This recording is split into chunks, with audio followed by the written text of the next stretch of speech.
এই যে গলন্দ নোরাল পাগল, নোরাল পাগলের ব্যাপারে আমাদের রাজবাড়ির কিন্তু লোক জানে না, সারা বাংলাদেশের মানুষ বর্তমান জানে। কি বলেন? সারা বাংলাদেশের মানুষ জানে না। সে একজন ভণ্ড, এটার ভিতরে কোনো নাই, ভুল নাই। তবে একটা কাজ সবচেয়ে নিকৃষ্ট হয়েছে, যেটা ইসলাম একেবারেই সাপোর্ট করে না। কথাটা বুঝতে পারছেন? একজন লোক মারা গেছে, মারা যাওয়ার পরে সে গুনাহগার হয়েছে, সে ইমাম মেহেদি দাবি করছে, সেটা ঠিক আছে, সব কিছুই ঠিক আছে, সে গুনাহগার হয়েছে। লোক মারা গিয়েছে যখন, তখন এই লোকটা হাওলা কার উপর? কথা বলেন, আল্লাহর উপর। এই বিচারটা করবে কে? আমি যদি সহজভাবে বোঝেন, আমি যদি এখানে বসে একটা অপরাধ করি, আপনারা আমার বিচার করবেন, কারণ আমি এখন কি জীবিত। কথা বোঝার চেষ্টা করেন, আমি এখন কি জীবিত। আমি যদি কোনো অপরাধ করি, এইটা বিচার করবে কে? আমার আব্বা বা আমার বড় ভাই, বা তারা যদি না থাকে আমার মুরব্বী সমতুল্য যারা আছে তারা বিচার করবে। কি বলেন? আমি ভুল করলে তাই করবে না যদি জীবিত থাকে। আর যদি মারা যায়, মারা যাওয়ার হিসাবের পরে, অর্থাৎ মারা যাওয়ার পরে বিচার করবে কে? আমি মারাই গেছি, আমার বিচার কি করবেন? আপনারা বিচার করতে পারবেন? বিচার করতে পারবেন না। এই বিচারটা কে করবে? আল্লাহ পাক রব্বুল আলামিন। বিচার হওয়ার পরে, এই মারা যাওয়ার পরে আল্লাহ পাক রব্বুল আলামিন তাকে জান্নাত দিবেন না জাহান্নাম দিবেন, এটা তার এখতিয়ার, আল্লাহ পাকের এখতিয়ার। কি বলেন? আল্লাহ পাকের এখতিয়ার না। কিন্তু সবচেয়ে নিকৃষ্ট একটা কাম হয়েছে, যেটা আমরা অনেকে বুক ফুলে বলতেছি, যে নুরাল পাগল ইমাম মেহেদি দাবি করছিল, এটা বলছিল, এটা করছিল, তারে লাশ পুরা দেওয়া হয়েছে। সবচেয়ে ভালো করছে? সবচেয়ে ভালো করে নাই, ইসলামের ভিতরে সবচেয়ে জঘন্যতম কাজ করছে এটা। কারণ এটা ইসলাম একেবারেই সাপোর্ট করে না, কোনো মুসলমান দ্বারা এটা সম্ভব হবে না। ইমাম মেহেদি তো পরে থাক, আবু জেহেল রাসূল সাল্লাল্লাহু আলাইহি ওয়াসাল্লামকে যে কষ্ট দিয়েছিল, স্বয়ং রাসূলকে যে কষ্ট দিয়েছিল, নুরাল পাগলা তো ইমাম মেহেদি দাবি করছে। সে কি ব্যক্তি কি রাসূলের দেখা পাইছে? রাসূলের কষ্ট দিয়েছে? কথা বলেন, রাসূলের কষ্ট দিয়েছে? দেখা পাইছে? রাসূলের কোনো আঘাত দেয় নাই। অথচ রাসূল সাল্লাল্লাহু আলাইহি ওয়াসাল্লামকে জীবিত থাকা অবস্থায় আবু জেহেল, উতবা, সাইবা, ওয়ালিদ বিন মুগিরা, তারা যে রাসূল সাল্লাল্লাহু আলাইহি ওয়াসাল্লামের জীবিত থাকা অবস্থায় এত কষ্ট দিছে, জিন্দিগি তো রাসূল সাল্লাল্লাহু আলাইহি ওয়াসাল্লাম এত কষ্ট পান নাই। কই তাদের কবর থেকে লাশ উঠাইয়া কোনো সাহাবী আগুন ধরাই দিছে? কথা বলেন না কেন? তাদের কবর তো তাদের সামনেই আছে, ধরা দিতে আল্লাহ ইচ্ছে করলে পারতো না? হযরত ওমর যখন ক্ষমতায় আসলো, তখন কি পারতো না আবু জেহেলের লাশ উঠাইয়া পুরা দিতে? কথা বলেন না কেন? ওমর পারতো না? আবু বকর পারতো না? 4 খলিফার এক খলিফাও কি বলেছে এই কাজ করো? হযরত উসমান খলিফা ছিল, হযরত আলী রাদিয়াল্লাহু তাআলা আনহু খলিফা ছিলেন, তারা কি এই কাজ করছিল কোনো দিন? কোনো সময় করে নাই। তারা অর্ডারও দেয় নাই, তাদের মনের ভিতরে এটা কোনোদিনও জল্পনা ছিল না। কারণ সেই ব্যক্তি মারা গেছে, যদিও সেই ইমানদার, অর্থাৎ ইমাম মেহেদির কাফের, অর্থাৎ সেই ইমাম মেহেদি রাসূল সাল্লাল্লাহু আলাইহি ওয়াসাল্লামের ভবিষ্যৎবাণীকে সে উল্টাই দিয়েছেন, তার ঈমান নাই। এই ঈমান নাই যেহেতু, এটার বিচার করবে মারা যাওয়ার পরে একমাত্র আল্লাহ পাক রব্বুল আলামিন। দুনিয়ার কেউ বিচার করতে পারবে না এই মৃত্যু ব্যক্তিকে। কে বলেন?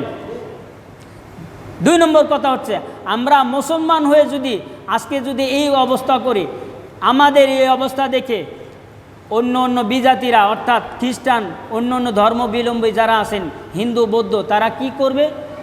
হাসি তামাশা করবে। কি বলেন? হাসি তামাশা করবে না যে মুসলমানের ভিতরে এই 2 দল হয়ে গেছে। এতটুক বিবেচনা আপনাদের রাখা উচিত যে যেহেতু লোকটা মারা গেছে, আমার এই কাজটা করা সম্ভব হবে না, কারণ লোক মারা গেছে, বিচার করবেন একমাত্র আল্লাহ পাক রব্বুল আলামিন। ইমাম মেহেদি দাবি করছে, সে তো গুনাহগার হয়েছে, এই কথার কারণে সে গুনাহগার হয়েছে, আল্লাহ পাক রব্বুল আলামিন তাকে বিচার করবেন। আর ইমাম মেহেদি যেন তেন লোক হবে না। আমরা তো মূর্খ দল বলে বসে যে আমি ইমাম মেহেদি, আজ থেকে আমি ইমাম মেহেদি দাবি করলাম। ইমাম মেহেদি কার থেকে আসবে এটা কিন্তু কেউ জানে না। আপনারা কি জানেন ইমাম মেহেদি কোন বংশধর হবে? কে বলতে পারবেন? বলেন তো দেখি। কেউ বলতে পারবেন না। রাসূল সাল্লাল্লাহু আলাইহি ওয়াসাল্লামের বংশধর থেকে ইমাম মেহেদি হবে। ইমাম মেহেদি যে ব্যক্তি হবে, এই ইমাম মেহেদির মায়ের নাম হবে আমেনা, বাপের নাম হবে আব্দুল্লাহ, পিতার নাম কি হবে? কথা বলেন, আব্দুল্লাহ। তার নাম হবে ইমাম মেহেদী। রাসূল সাল্লাল্লাহু আলাইহি ওয়াসাল্লামের ভবিষ্যৎবাণী, রাসূল সাল্লাল্লাহু আলাইহি ওয়াসাল্লামের বংশধর থেকে ইমাম মেহেদী হবে। অর্থাৎ রাসূল সাল্লাল্লাহু আলাইহি ওয়াসাল্লাম নাই, তার বংশধরও নাই, ইমাম হাসান হুসাইন রাদিয়াল্লাহু তাআলা আনহু থেকে এই ইমাম মেহেদীর জন্ম হবে। সকলে বলেন সুবহানাল্লাহ। তার বংশধর থেকে হবে। ইমাম মেহেদীর জন্ম হবে কার থেকে? হাসান হুসাইন রাদিয়াল্লাহু তাআলা আনহু বংশধর থেকে। আপনি জানেন না, আপনি ইমাম মেহেদী দাবি করলাম না, আর আপনি মাইনে নিলেন। আমার বাপের নাম ঠিক নাই, মার নাম ঠিক নাই, আমার নাম ঠিক নাই, বংশ ঠিক নাই, আমি ইমাম মেহেদী দাবি করলাম আর ইমাম মেহেদী হলো। কথাটা বুঝতে পারছেন? ইমাম মেহেদী কার বংশধর হবে? ইমাম হাসান হুসাইন রাদিয়াল্লাহু তাআলা আনহুর বংশধর হবে। এটা মনে রাখবেন। এই জন্য যে সেই লোক ইমাম মেহেদী দাবি করলে মানা যাবে না। অনেকগুলো গুণাবলী আছে, তার ভিতরে দেখতে হবে যে এই গুণাবলী তার ভিতরে আছে কি না। সর্বপ্রথম গুণাবলী দেখবেন যে তার মায়ের নাম কি, পিতার নাম কি, তার সিরত সিরাত সব কিছু আপনাকে দেখতে হবে। সর্বশেষ দেখবেন যে এই বেটা কোন বংশধর। কি বলেন? মনে থাকবে তো? সকলে বলি ইনশাআল্লাহ। যেটা বলতেছিলাম যে আলা ইন্না আউলিয়া আল্লাহি, তারা আমরা এখন তাহলে আমরা মানব কাদেরকে? এই পথভ্রষ্ট উম্মত। রাসূল সাল্লাল্লাহু আলাইহি ওয়াসাল্লাম দুলি ধরে আসলেন এই উম্মতকে তরানোর জন্য। এখন রাসূল সাল্লাল্লাহু আলাইহি ওয়াসাল্লাম নাই। এখন আমাদের কাছে, আপনাদের কাছে এই বাণীগুলো কারা পৌঁছা দিবেন? আমি বিগত কয়েক জমা আগে অনেক জমায় বলেছি, এই বাংলাদেশের জমিনে কিন্তু কোনো আলেম, কোনো মুফতি বুক ফুলে দাঁড়িয়ে কথা বলতে পারবে না যে আমার দ্বারা ইসলাম প্রচার হয়েছে বাংলাদেশের জমিনে। কেউ বলতে পারবে না। কেউ বলতে পারবে? কেউ বলতে পারবে না। কোনো ইতিহাস হাদিসবাদী কোনো ইতিহাসের, বাংলাদেশের ইতিহাসের পাতায়ও নাই যে একজন আলেমের দ্বারা এই বাংলাদেশে ইসলাম প্রচার হয়েছে। কি বলেন? কার দ্বারা ইসলাম প্রচার হয়েছে? সর্বপ্রথম আপনারা যদি দেখতে পান, চোখ বোঝেন, চোখ বুঝে চিন্তা করেন যে সর্বপ্রথম বাংলাদেশের অবস্থান কি অবস্থায় ছিল। সিলেটের জমিনে হযরত শাহজালাল মুজাররদ ইয়ামিনী যদি না আসতেন, সিলেট ভূখণ্ড আপনার অন্ধকারাচ্ছন্ন পড়ে থাকতো। সবসময় ওই এলাকার লোক মূর্তি পূজা করতো। আপনি খোঁজ নিয়ে দেখেন, যখনই হযরত এই শাহজালাল মুজাররদ ইয়ামিনী আসলেন, আসার সাথে সাথে ইসলাম প্রচার করলেন ওই এলাকায়। কি বলেন? ওই এলাকায় ইসলাম প্রচার করলেন। ইসলাম প্রচার করার কারণেই আজকে আপনি মসজিদে বসে নামাজ পড়তে পারতেছেন। মিয়া টুপি মাথায় দিয়ে ঘোরেন। ওই রাজা গৌরগম্ভীর যখন ছিল, আপনার এই টুপি কপালে জুটতো না, নামাজ পড়া কপালে জুটতো না। এই যাদের কারণে আজকে আপনি ইসলাম পেলেন, তাদের মাজার ভেঙে দিয়ে আপনি মন্দির পাহারা দেন। কোন বিবেকে? মন্দির পাহারা দেওয়া কোনো ইমানদারের, মুসলমানের কাজ না। আপনার জাতির পিতাকে হযরত ইব্রাহিম আলাইহিস সালাতু ওয়াস সালাম, কথা বলেন, জাতির পিতাকে হযরত ইব্রাহিম আলাইহিস সালাতু ওয়াস সালাম জাতির পিতা, সে কি কোনোদিন মন্দির পাহারা দিছে? কথা বলেন। আপনি ইতিহাসই জানেন না, মন্দির পাহারা দেন। আপনার বিবেকে বাঁধে না? আপনার এতটুকু গায়রিয়ত নাই যে আমি মন্দির পাহারা দেব কেন, আমার মসজিদ আমি পাহারা দেব। কোনো হিন্দু আজ পর্যন্ত মসজিদ ঘুরে দেখতে আসছে? কথা বলেন, জোরে বলতে হবে। তাহলে আপনার কোন বিবেকে মন্দির পাহারা দিতে যান? হ্যাঁ যাইতেন। যদি আপনার পিতা হযরত ইব্রাহিম আলাইহিস সালাতু ওয়াস সালাম, মনে আছে তো ওই কুরাল কাঁধে নেওয়ার ঘটনা, ইব্রাহিম আলাইহিস সালাতু ওয়াস সালাম যদি মন্দির যদি পাহারা দিত, আপনাকেও বলতো হে আমার সন্তান, হে আমার রুহানি সন্তান, তুমি মন্দির পাহারা দাও। তাই বলতো না? আপনাকে বলছে? কথা বলেন না কেন? আপনাকে বলছে আপনি মন্দির পাহারা দেন। কই মসজিদে তো একদিন দেখলাম না মসজিদ পাহারা দিই। এই লাইটটা, কোনার লাইটটা জ্বলতেছে না, কোনার লাইটটা জ্বলতেছে না বিদায় আজকে মসজিদ পাহারা দিয়ে দেখি। একদিনে তো দিলেন না। আপনি মন্দির পাহারা দেওয়ার জন্য পাগল হয়েছেন। এটা ইমানদারি কাজ না, মুসলমানের কোনো কাজ না। এটা সম্পূর্ণ ইসলাম বিরোধী কাজ। যদি আমার এই কথাটা মিডিয়া চলে যাবে, মিডিয়ার ভিতর অনেক তোলপাড় হয়ে যাবে, আপনি জানেন না। তারপরেও ইসলাম কতটুকু বলে সেটা আপনি আগে বোঝেন। বিবেকের কাছে চিন্তা করেন, আমার ধর্ম আমি পালন করব, আমার দেশে আমার ধর্ম আমি পালন করব। আর একজনের কোনো গায়রিয়ত নাই। তোমার ধর্ম তুমি পালন করো, তোমার ধর্ম তুমি রক্ষণাবেক্ষণ করো, তোমার মন্দির তুমি পাহারা দিবে, আমার মসজিদ আমি পাহারা দেবো। কথা বলেন না কেন? আলা সেই জন্য আমরা আজকে মসজিদ পাহারা দেই না। মসজিদ কি করি না? মসজিদ পাহারা দেই না, মসজিদ তালা মারি রাখা হয়। কথা বলেন না কেন?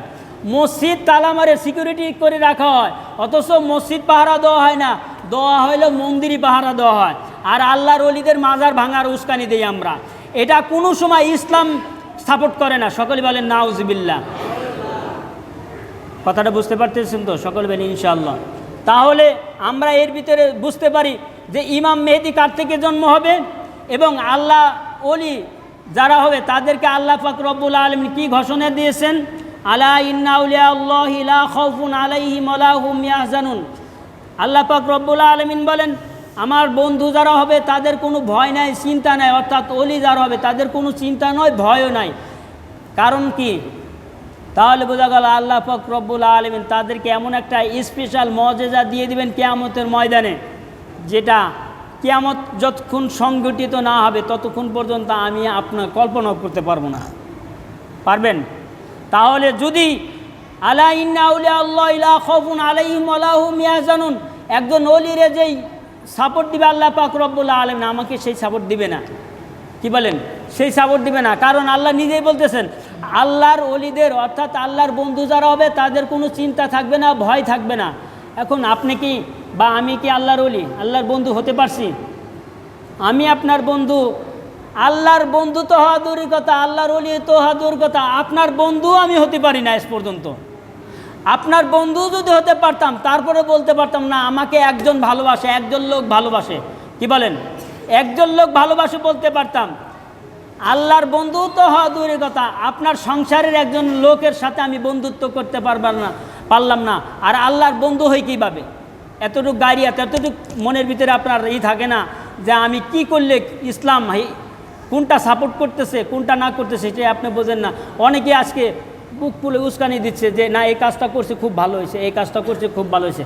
না, ইসলাম যেটাকে সাপোর্ট করে না সেটাকে আপনি কোনো সময় বলতে পারবেন না যে এই কাজটা ভালো হয়েছে। ইসলাম যেটাকে সাপোর্ট করবে সেটাকে আপনাকে বলতে হবে যে না এই কাজটা সবচেয়ে উত্তম কাজ হয়েছে। সকলে বলেন ঠিক কিনা? যাই হোক, আল্লাহ পাক রব্বুল আলামিন আমাদেরকে সঠিক বোঝার তৌফিক দান করে। সকলে বলে আমিন। আখিরু দাওয়ানা আনিল হামদুলিল্লাহি রাব্বিল আলামিন।